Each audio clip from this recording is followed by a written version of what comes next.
Hey, BookTube. So the other day, on Sunday, I was at home for Mother's Day weekend, and so I was in my old stomping grounds, and I was in my old setting with all my bookshelves, and I was home alone for a few hours on Sunday morning, and I realized that maybe I should make a video because I hadn't made a video in that room since I had rearranged my books, and I was uh, kind of wanting to show off my background a little bit, but I didn't know what video to make because I couldn't do an April reading wrap up because I didn't have all the books that I had read along with me, so that wouldn't work. So I figured I would turn on the camera and just talk about a reading dilemma or a reading situation that I had. And so that's what I did. I filmed the video. I got a book package right in the middle, and I opened it on camera and finished the video, turned off the camera, and spent the rest of the day with doing Mother's Day festivities with my family. And completely forgot about posting the video, and so I posted it on Monday instead. Not expecting anything really in response. Uh, and then lo and behold, on Monday, I come home from work, and there's not one, but two response videos responding to my video. And the most interesting thing is that they were both very different responses, or at least responding to do two different things in relation to that video. And so I want to make a response, make a reply. Uh, and if you haven't seen that video is where I share my book buying ban, contemplating a book buying ban. And I wasn't saying I was going to do a book buying ban. I was more opening the question: Am I buying too many books?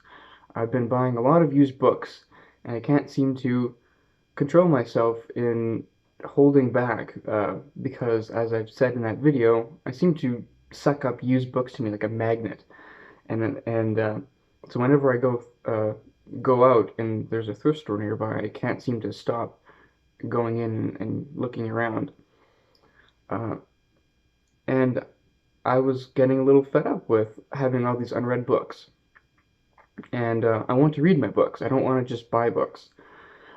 So I'm going to provide a response to these two very different responses. But first, I'm going to say I was surprised, one, that people actually watch my videos. I was, I know I get comments on my videos, but I just assumed that all my comments were Russian sex bots, and that they were just kind of toying with me. Um, and the two people that responded, James from Quaint and Curious Volumes and Christopher Russell, um, well, the jury's out on whether or not they're both sex bots, but if they are, they're pretty good at hiding it. Um, so I'll respond to James's video first because he was responding to the claim in my video, or my lamenting over having a Western canon reading list and not following through on that list.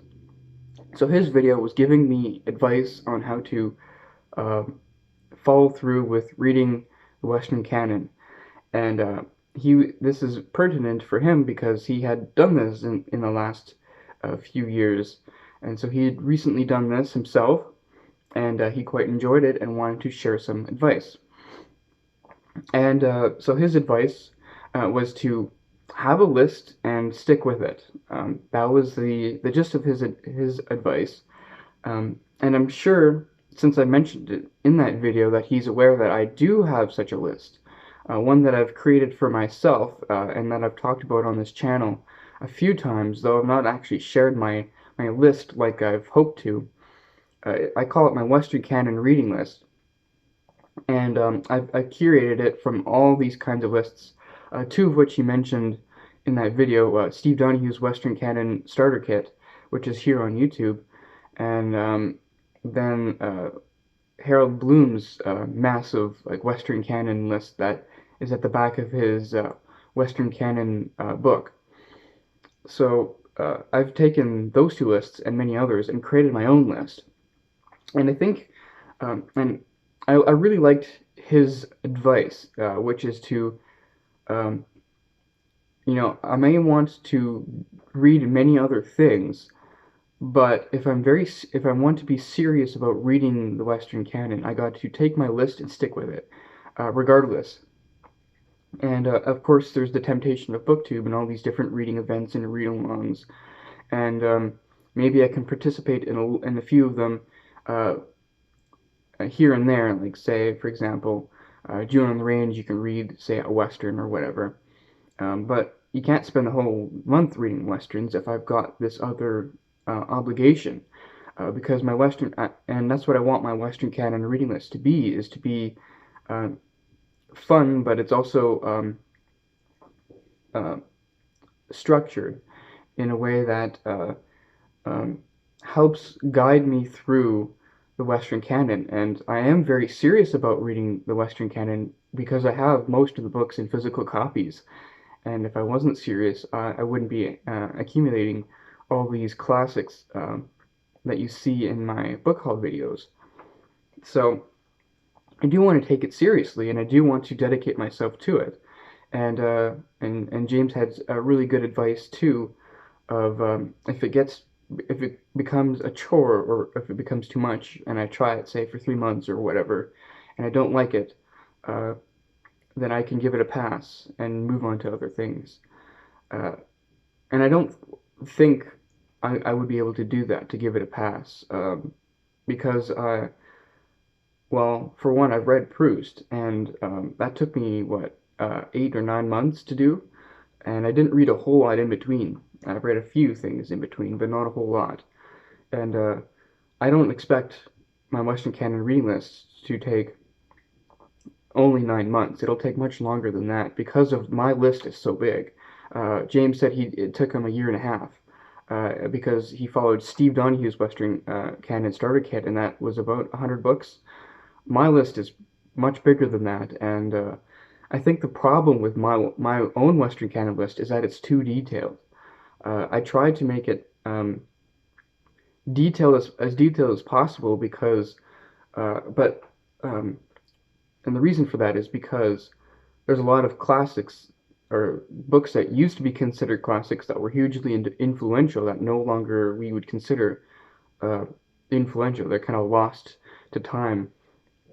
And an example of that would be I have Peter Lombard's sentences in my Western canon reading list, and most of you probably don't know what that is, but that's a medieval book of theology, um, and that was quoted and uh, had millions of commentaries, not millions, but you know what I mean. Many medieval thinkers provided commentaries to it, which was like the medieval way where they would take, say, like a book by Aristotle or a book of theology, and they would provide in-depth commentary on the book in question. They also did that with a lot of the biblical writings too. But I don't have many of those on my list. But it seems crazy to me now that I shouldn't have Peter Lombard's sentences or anything of the like on my reading list for the first time around. James was very clear saying, this is your first time going through this list. This is your first time reading these books. Um, so I don't need to go out of my way to try to study the list academically. I'm just encountering this list as a reader with my own thoughts and my own my own experiences and just encountering them as they come. Like I don't need to study Aristotle on a graduate level. I'm just encountering him as he is and how I am right now, and that's enough. And I would agree with that. I think that's really good advice. So James had some great advice. I very much appreciated it, and very good advice for a potential Russian sex bot on BookTube here. Uh, so that's what I think I'm going to do. I think my first thing I'm going to do is cut down on my list, whittle it around to essentials, which will probably still end up being longer than Steve Donohue's Western Canon Starter Kit, uh, only because there is a lot that I think I want to include that Steve did end up not including for brevity's sake, and especially since a lot of the books I already seem to have on my bookshelf already. So I think that'll be where I go with that. And that reminds me that I should be making videos on my Western Canon reading list. I promised to go through each age or each stage in my Western Canon reading list and make videos just talking about it. And I should do that. And I think this will be a good prompting to continue with that, if that is of interest to the Russian sex bots that watch my channel. Um, and now we move on to the next response video, which was by Christopher Russell, and which was his video was even more lengthy than my video. Um, and he was responding very much to the idea of a book buying ban and whether or not I should go through with that. And he had basically 4 points that he went through. Though one of them he considered like a preface. Um, but first, before I comment on the points or respond to the points in his video, I was a little bit uh, surprised and amused that he clearly had been taking notes during watching my video, and he was going off his notes, trying to summarize accurately what I was saying in my video. And I don't think I've ever considered anyone ever wanting to take notes while watching one of my videos. Um, but then not only that, then he posted a clip and showed my mug off to his millions of adoring fans, which was a little bit unnerving because even though it was posted on I had recorded the video on a Sunday, I really wasn't looking my Sunday best, and that was funny. Uh, but moving on to his points, his preface was the fact that I feel like I have too many books on my shelves and that it'll take me a lifetime to read them all. Now, I'll just say that I was probably exaggerating when I said that. For example, I don't think I have nearly as much books as, say, Steve Donohue, and Steve Donohue says he uh, ha maybe even just in his book room has like 1,000 books or something. Um, I might have 1,000 books, maybe a little bit more than that, when it comes to physical copies. Um, E-reading is not so much a big deal for me because these books kind of uh, they don't take up any space, and I make sure to uh, that I'm not paying a whole lot for them. So that for me is not that big of a deal. It's more the physical books that I'm seeing and encountering on my shelves that were creating that issue for me. But anyways, his point was that um, even though he doesn't have as many books like that to last a lifetime on his shelves, we are all kind of in that same situation when it comes to books that are online, such as Project Gutenberg, where books that are in the public domain are available for free download, and that anyone can just go there and read them, and so that we all have a ton of books available just a click away, and so that we all kind of experience something similar in that regard. And while I get his point, I don't think it's quite the same because the books on my shelves are ones that I've curated for myself. The books on the internet I can ignore and not have any second thought about that. It's the books on my shelves that are the ones that keep uh, coming at me and keep claiming my attention um, and the ones that I want to read and dedicate my time to.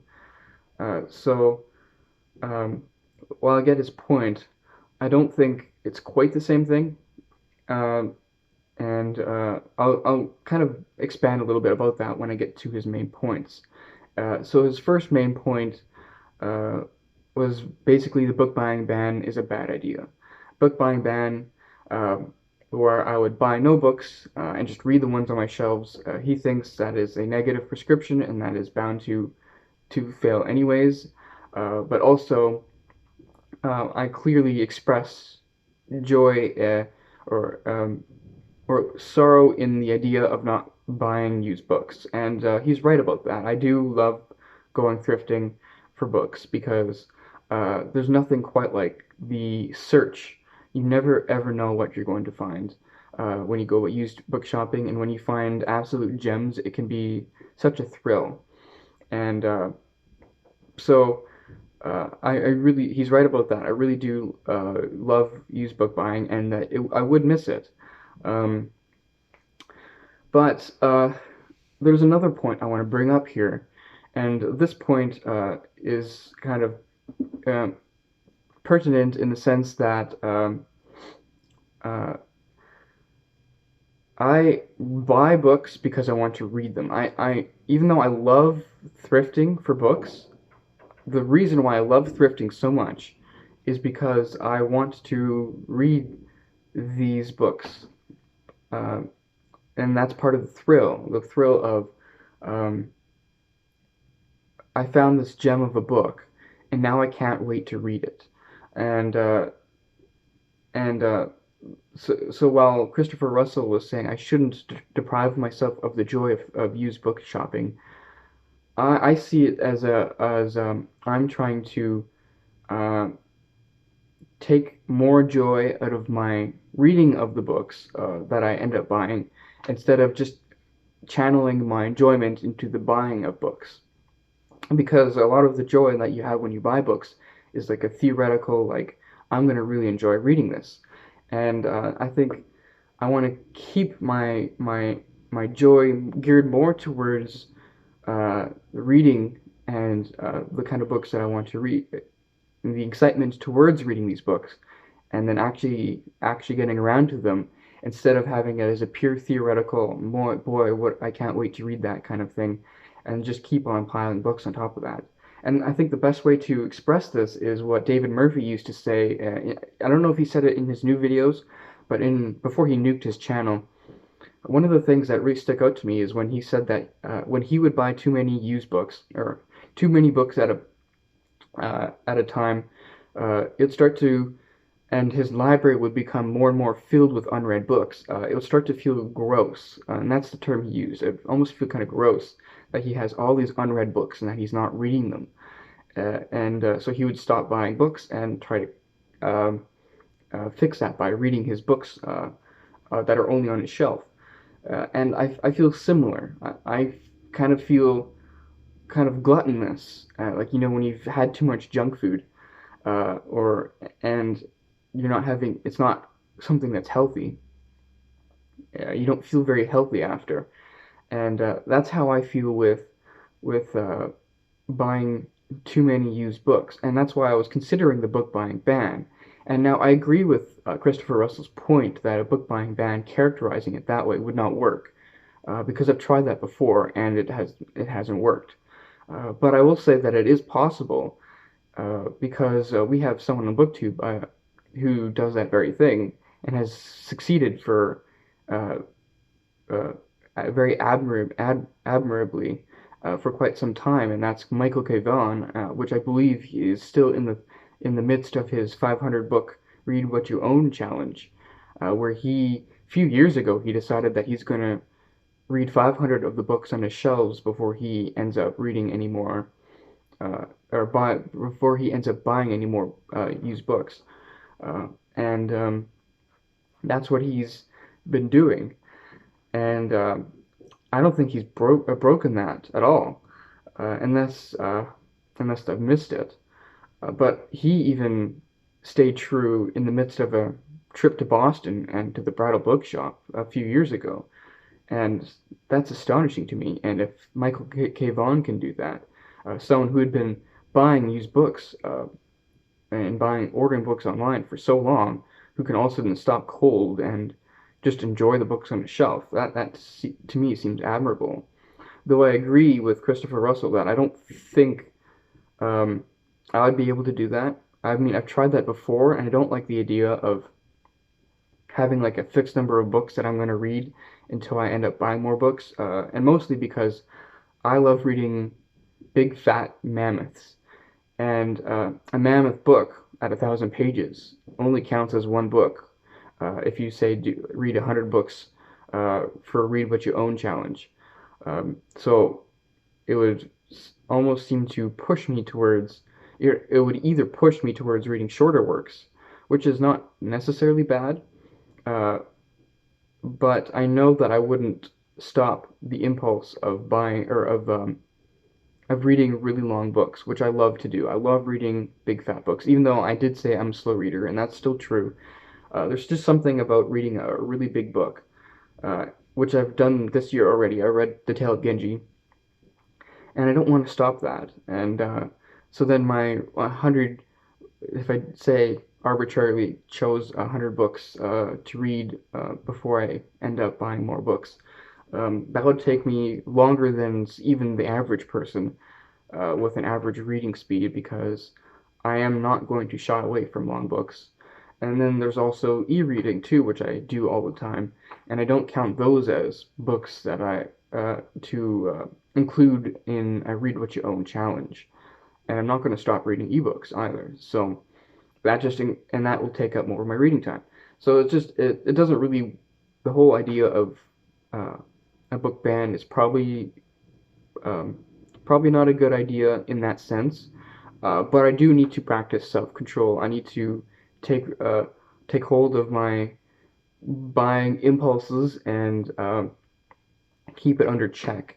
And so what I was thinking, my solution here was to just use books twice a year at that biannual charity sale that happens locally every year.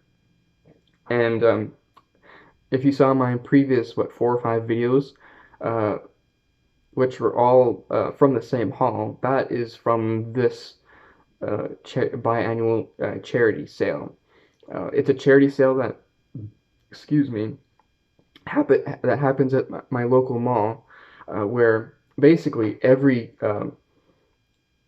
corridor in that mall is just filled with stuffed with tables with used books just everywhere, and it happens twice a year for 3 days in a row. It happens usually end of April and then end of September.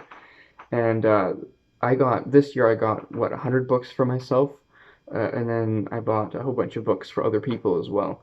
And so that's always just a ton of fun. It's one of the highlights of my bookish year, and so I don't think I'll deprive myself of that. But of my monthly trips to local thrift shops, I think that'll have to stop and uh, and just hold myself back because there's no reason for me to go thrifting anymore because I do want to keep the joy of reading primary over my joy of used book shopping. And so that'll be my response to the first point by Christopher Russell. And then we move on to the second point, which was basically he tells me to stop mothering myself when it comes to getting stuck in um, the trap of uh, wanting to read one book, but then getting caught up with maybe I should read many other books on the same subject, or being spiraled out of control like that, where I say I want to read a book on the Renaissance, but maybe I should read, or maybe that book would make more sense if I read a medieval history book, but then maybe that medieval history book would make more sense if I read a early medieval history book and then maybe I should go on to an antiquity or to classical Greece, and then just keep on spiraling out of control like that. And he was telling me that, or he said in that video that that's not helpful, and that will ruin your enthusiasm for that initial book that you want to read. So what you should do is just read that book. He gave the example for him of Mason and Dixon, where he wanted to read other books before he got to that one. Uh, but he ended up um, starting to lose interest in his initial desire to read Mason and Dixon because he attached a whole syllabus uh, to it that he wanted to read beforehand, and he thinks that's ridiculous. So now he's going to be reading Mason and Dixon, um, and so I think that's a fair point that he makes in this for a second point here, but I want I there's a certain mindset here that I have that I think is troubling and that is hard to no, it's not troubling, but it's hard to for me to break, and I'll show you what I mean. Uh, Here we go. Okay, so I paused my video and I collected a whole bunch of books that'll show you exactly I mean by this spiraling out of control.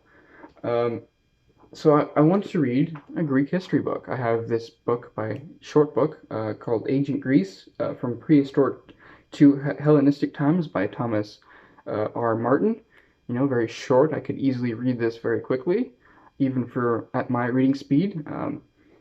Nothing too special about this, but in my mind, when I see this book and I want to read it, then I think, wait, I have other Greek history books. Maybe I should read those as well. So then I got this thing. It's a textbook called Ancient Greece, a political, social, and cultural history, which goes even deeper. It's thicker and it's much, much wider, much, much bigger. Well, if I'm going to read this, it only makes sense that, or maybe it would be more fun to read it along with this, or read this after and compare the two. But then it doesn't stop there. Then I've got also another book, The Daily Life of Ancient Greeks by Robert Garland. This one is fairly short, but it's a little bit wider. Another Greek history book. But then if I'm going to be reading about classical Greece, it only makes sense to read about Alexander the Great. Then I have Conquest and Empire: The Reign of Alexander the Great by Bosworth. If I'm going to read about the campaigns of Alexander the Great, I should also read a biography of Alexander the Great, which I have on my shelf.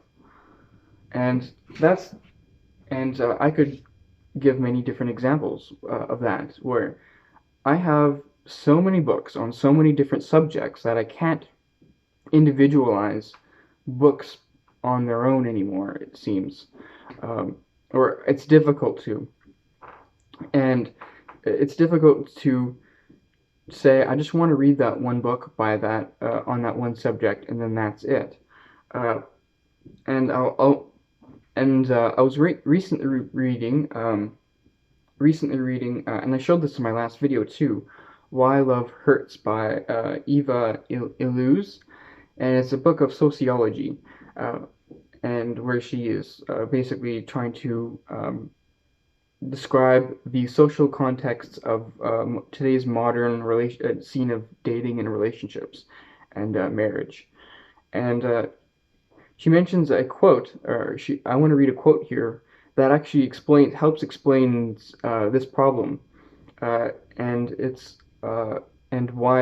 how it relates to books, which I'm going to make clear after I read the quote.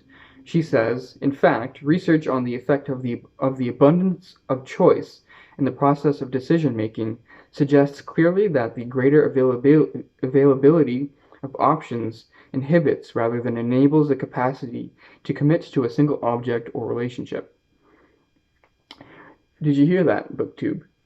The abundance of choice in the process of decision making suggests clearly that the greater availability of options inhibits rather than enables the capacity to commit to a single object or relationship. So the abundance of choice here, the abundance of choice here inhibits the capacity to commit to a single book.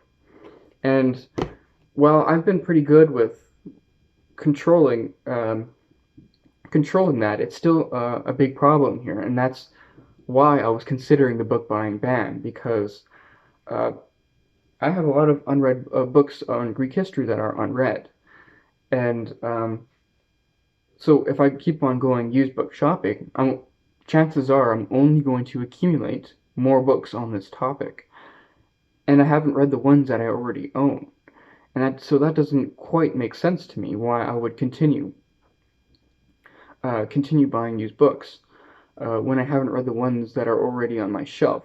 For example, I don't need any more medieval books, or books on the Reformation, or books on, say, the Renaissance, or on the Enlightenment, because I have more than enough on my shelves already, even if there are books that are on my wish list that I would like on those topics.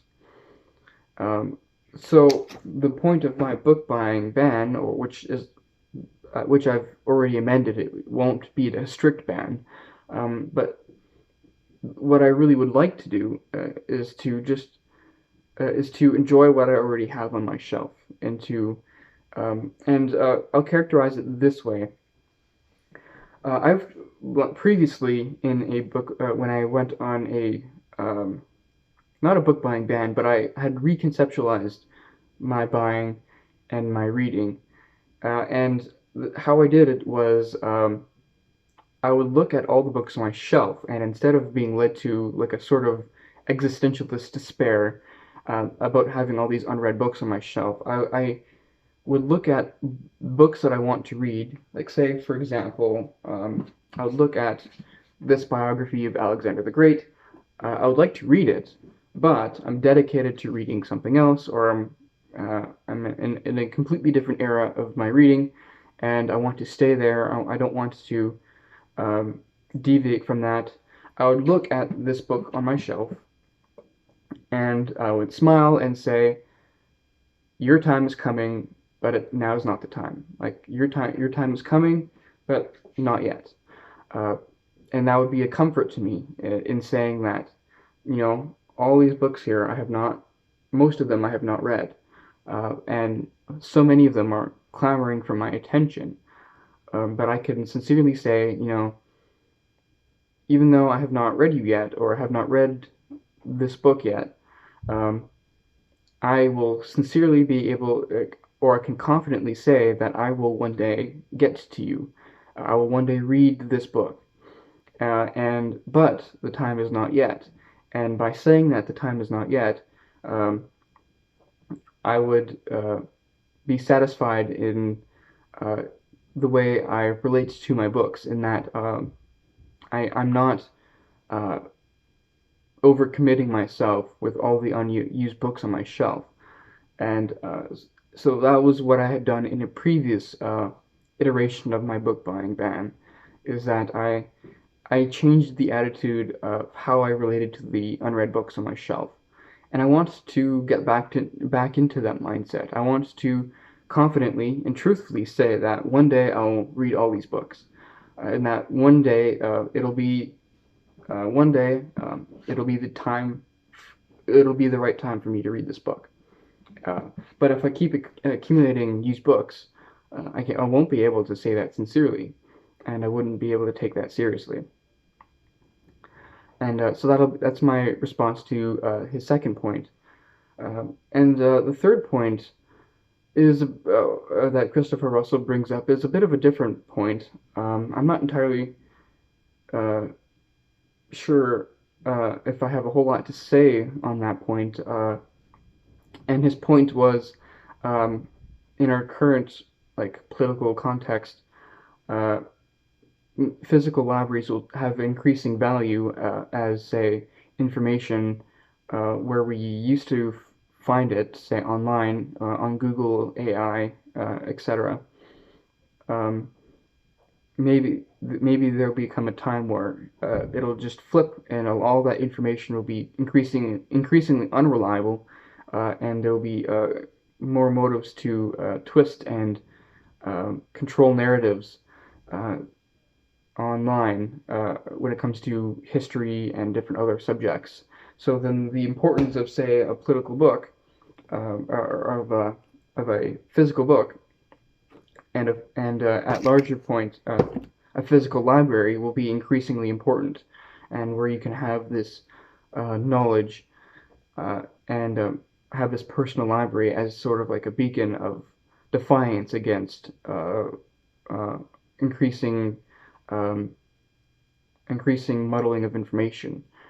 And I guess that, I mean, it's a pertinent point to an extent, but if he is suggesting that, which I think he is, that there's a one of the most or the most powerful person in the world is very much interested in subsuming my country. I assume, or I don't assume, but I've read enough dystopian novels to know that the people with the biggest libraries are usually the ones with the targets on their back when it comes to uh, changing narratives and twisting information. I mean, um, I weaned my teeth on classics in high school on dystopian literature, and one of my favorite books of all time is Fahrenheit 451. And so I know that having a personal library, while that may come as a comfort if in an era of twisting narratives and censorship and whatnot and changing of history, uh, I'll probably be one of the first people on the block if I have a big physical library, a big, obvious, heavy, um, impossible to hide library.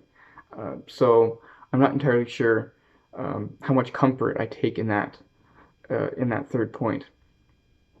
But anyways, so that'll be my response to James at Quentin Curious Volumes and Christopher Russell. That'll be my response to them. I just have one more thing I want to say.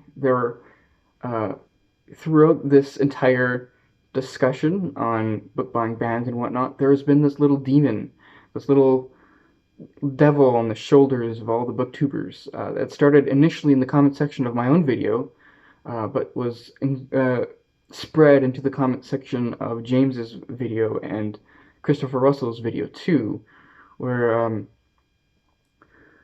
it seemed like there's this old smelly guy here on BookTube who seems to be spreading discord and spreading rumors flying around. I'm not really sure what to make of it, but let's see here. The rumors were going around that on, let's say, that I was making comments on here. It says Reddit and 8chan. Um, Now, I'm not entirely sure what this Reddit and 8chan is. Is that a place where um, fat, lazy old people go to, fat, lazy old incels go to complain about the weather? But I haven't really heard of this 8chan and Reddit. So while I could tell the attempt to spread discord in the comment section, um, was trying to cause rumors to fly around. I'm not entirely sure exactly the nature of this discord of this discourse here. So if you know what this 8chan and this Reddit thing are, please let me know in the comments section because that'll help me with a lot of confusion and it might solve some of the discord in our realm of booktube here. So anyways, that'll be it for me, booktube, and we'll see you in the next video.